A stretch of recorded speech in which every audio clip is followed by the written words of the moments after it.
Em nome do Pai, do Filho e do Espírito Santo. Amém.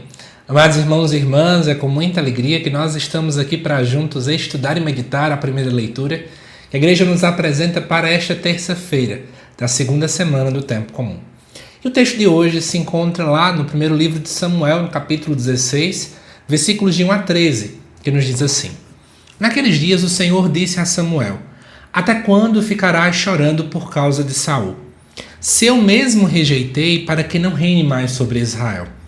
Enche o chifre de óleo e vem, para que eu te envie à casa de Jessé de Belém, pois escolhi um rei para mim entre os seus filhos. Samuel ponderou: Como posso ir? Se Saul souber, vai me matar. O Senhor respondeu: Tomarás contigo uma novilha de manada e dirás: Vim para oferecer um sacrifício ao Senhor. Convidarás Jessé para o sacrifício. Eu te mostrarei o que deves fazer, e tu ungirás a quem eu te designar. Samuel fez o que o Senhor lhe disse e foi a Belém. Os anciãos da cidade vieram-lhe ao encontro e perguntaram: É de paz a tua vinda? Sim, é de paz, respondeu Samuel. Vim para fazer um sacrifício ao Senhor. Purificai-vos e vinde comigo, para que eu ofereça a vítima. Ele purificou então Jessé e seus filhos e convidou-os para o sacrifício. Assim que chegaram, Samuel viu a Eliabe e disse consigo: Certamente é este o ungido do Senhor. Mas o Senhor disse-lhe: Não olhes para a sua aparência nem para a sua grande estatura, porque eu o rejeitei. Não julgo segundo os critérios do homem. O homem vê as aparências, mas o Senhor olha o coração. Então Jessé chamou Abinadab e apresentou-o a Samuel, que disse: Também não é este que o Senhor escolheu. Jessé trouxe-lhes depois Sama, e Samuel disse: A este tampouco o Senhor escolheu. Jessé fez vir seus 7 filhos à presença de Samuel, mas Samuel disse: O Senhor não escolheu a nenhum deles. E acrescentou: Estão aqui todos os teus filhos? Jessé respondeu: Resta ainda o mais novo, que está apacentando as ovelhas. E Samuel ordenou a Jessé: Manda buscá-lo, pois não nos sentaremos à mesa enquanto ele não chegar. Jessé mandou buscá-lo. Era ruivo, de belos olhos, de formosa aparência. E o Senhor disse: Levanta-te, unge-o.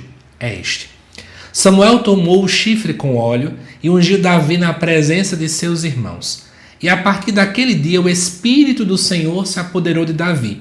A seguir, Samuel se pôs a caminho e voltou para Ramá. Amados irmãos e irmãs, a cidade de Belém naquele tempo era uma cidade bem pequena e sem nenhum tipo de relevância política, o que já é uma boa indicativa para a gente poder refletir também o que acontece lá no Evangelho, né? Jesus nascendo de Belém, de uma cidade onde ninguém mais ou menos imaginava justamente dessa situação. É esse o mesmo contexto da primeira leitura desta terça-feira.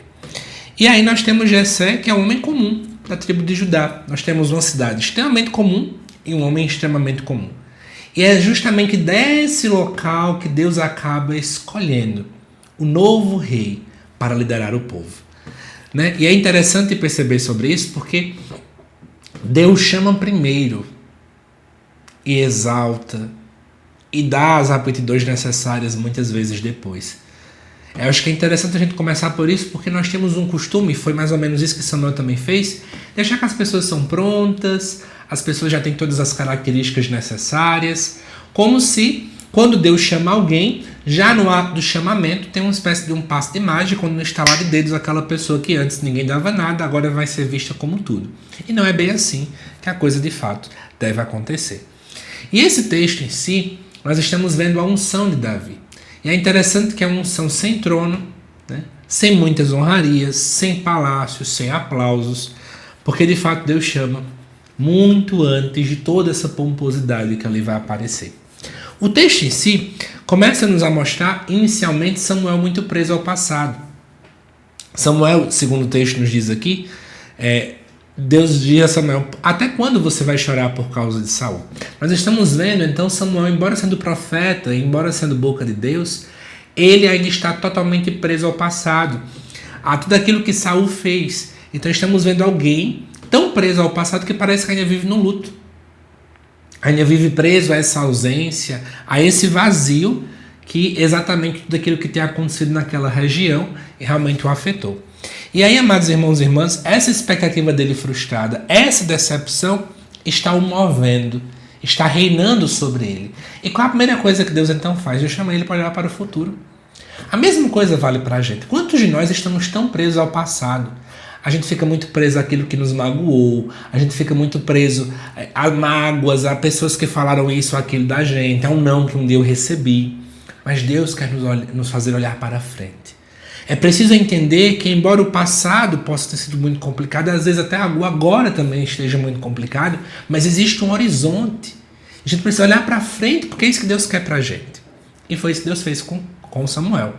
E Samuel vai até a cidade de Belém para poder, de fato, encontrar o futuro rei. Só que é interessante que a escolha não é nada muito óbvia, nada muito previsível, porque Samuel achava que viria alguém muito másculo, alguém assim assado, alto, forte.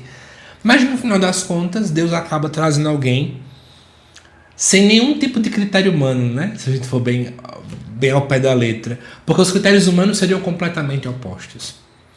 Na verdade, o que tem que realmente acontecer é a vontade de Deus. E nem sempre o querer de Deus está totalmente conforme aquilo que a gente pensa, aquilo que a gente acha, aquilo que a gente defende. Eu acho que isso é muita maturidade de fé entender isso, sabe? Tem muita gente que acha e fica parecendo que está usando um parafuso para poder colocar ele no lugar errado. Que a nossa vontade e a vontade de Deus, elas têm que realmente se encaixar. Não é bem assim, gente. A vontade de Deus, ela é soberana. E muitas vezes a nossa vontade está equivocada. O meu querer está equivocado. E eu preciso, obviamente, trabalhar para que eu abra o meu coração para mudar a minha vontade. Não é a vontade de Deus que tem que se adequar à minha, mas a minha que tem que buscar mudar para se adequar a dele. Essa é a lógica. Esse é o caminho certo.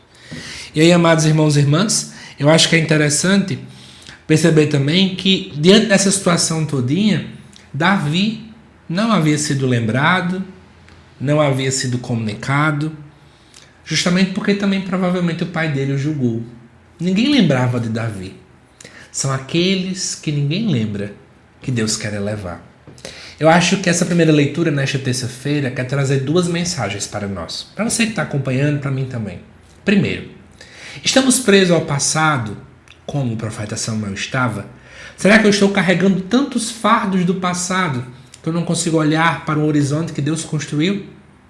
E segunda coisa, quantas vezes talvez eu seja como Davi? Ninguém lembra de mim?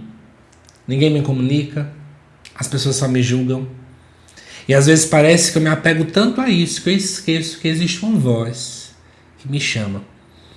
Deus sempre nos cria com um propósito. Se as pessoas não lembram de nós, saiba que Deus tem um propósito ainda. Basta você agora tentar calar todas essas vozes que a gente começa a se questionar, mas por quê? O que foi que eu fiz? Eu tenho que falha para as pessoas me excluírem? Cala essas vozes e foca. Apesar de tudo isso, o que Deus quer de mim? Apesar das pessoas não lembrarem, me julgarem, olharem apenas a minha aparência, o que é que na essência Deus quer de mim?